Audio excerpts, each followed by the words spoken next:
Some US Catholic bishops are calling for the bringing back of meatless Fridays year-round. Now you might think, okay, well that could be a good thing. Let's read the article.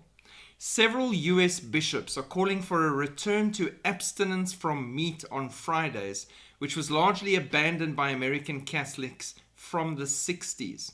For centuries, Catholics abstained from meat on all Fridays except solemnities as an act of penance in remembrance of Christ's suffering and death on the cross on Good Friday.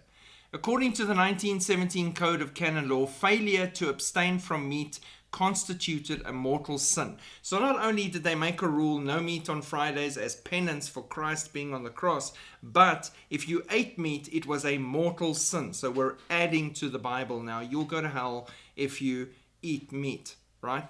However, in the late 1900s, many Catholic bishops abandoned the practice, instead only requiring abstinence from meat on Fridays during Lent, including Good Friday. So it's a mortal sin, but it's difficult for us, so we've adjusted it, and now it's only during Lent, right? Sounds like trying to keep the law.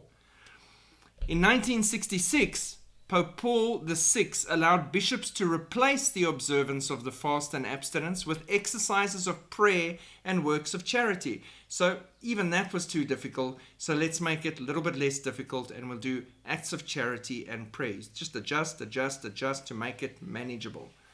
Later, the same year, the US bishops changed the fast to only apply to Fridays during Lent.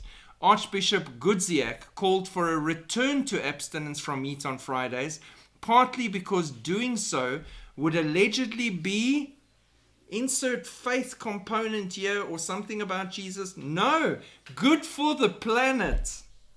A return to Friday abstinence would be good for the soul and for the planet. Maybe for something else. Yeah, I'd go with that one.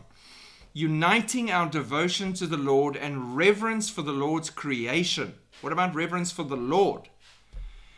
Perhaps providentially, 2025 memorializes not only Laudato Si, but also the Jubilee, a special year rooted in Sabbath rest.